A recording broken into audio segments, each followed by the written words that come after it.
Have you ever woken up from a dream that felt so real, so strange that it stayed with you all day? Maybe you were flying, meeting someone unexpected, or reliving a memory in a completely different way. Dreams can be weird, exciting, or even scary. But have you ever wondered why we dream at all? Do they mean something, or are they just random thoughts? In this video, let's dive into the fascinating world of dreams. Dreams have fascinated humanity for thousands of years. Ancient civilizations believed they were messages from the gods. The Egyptians even had professional dream interpreters. But one of the most famous dreams in history came from a young Macedonian king, Alexander the Great. In 332 BCE, Alexander was struggling to conquer the island of Tyre. One night, he dreamt of a satyr dancing. A satyr is a mischievous half-human, half-god creature from Greek mythology.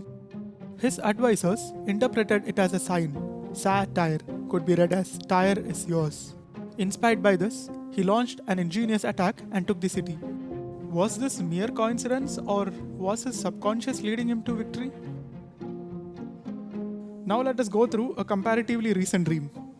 Weeks before his assassination, President Abraham Lincoln dreamt of a funeral in White House.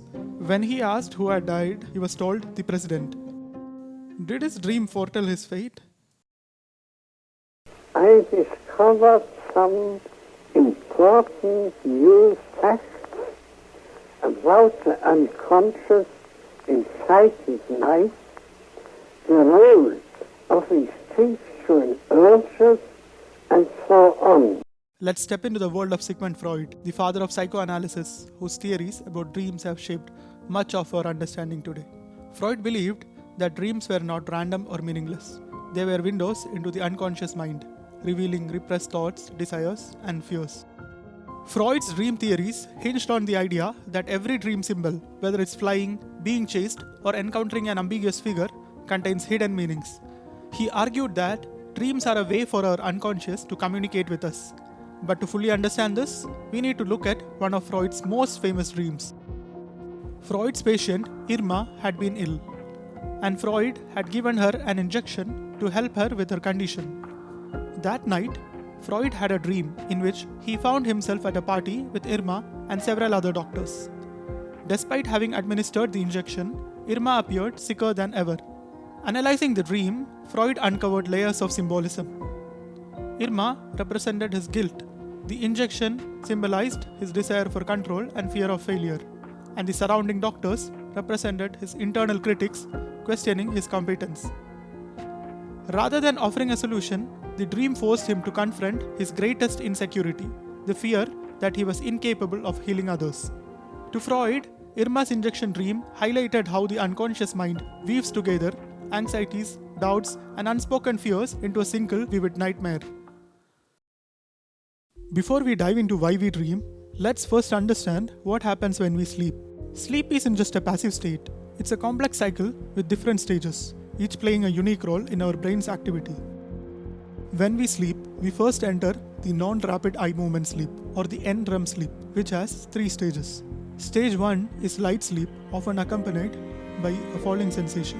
In stage 2, the body slows down, heart rate drops, temperature decreases, and brain waves calm. Stage 3 is deep sleep, essential for repair, growth hormone release, and immunity, though dreams are rare in this stage. Then comes the rapid eye movement sleep, or the REM sleep, the most mysterious and fascinating part of the sleep cycle. This is where dreams take the center stage. Unlike deep sleep, where the brain is resting, REM sleep is like a storm of activity. Your brain starts firing almost as if you are awake. The prefrontal cortex, the part responsible for logic and reasoning, becomes less active, while the emotional and memory processing centers like the amygdala and hippocampus light up. This is why dreams feel vivid, bizarre, and emotionally intense. It is as if your brain is making a movie without a script, blending past experiences, emotions, and imagination into surreal narratives. The experiment is going to ask you to make a repeated decision. Each trial is going to have the following stages. First, you're going to see the choice, 2 options. Then you're going to make the choice, left or right. And then we're going to ask you to explain to us. Science may not have all the answers about dreams, but studies have given us fascinating clues about their purpose. One of the most intriguing is a Harvard study where researchers asked participants to navigate a complex maze. Half of them took a nap, while the others stayed awake. The ones who dreamed about the maze performed significantly better when they tried again, suggesting that dreaming helps with problem solving and cognitive processing. Essentially, when we sleep, our brains continue working on unresolved problems, organizing and strengthening neural connections that help us make sense of challenges. But dreams don't just help us solve puzzles, they also shape our emotions. In a groundbreaking study by neuroscientist Matthew Walker, participants were shown emotionally charged images before bed. Those who experienced REM sleep, the stage where dreams are most vivid, reported feeling less distressed by the same images the next day. Their brains had processed the emotions overnight, as if dreams were acting as a kind of overnight therapy, helping to ease emotional wounds. So we dream to process emotions, solve problems, and make sense of our world. But here is the real question. How do we know where the dream ends and reality begins? Think about it.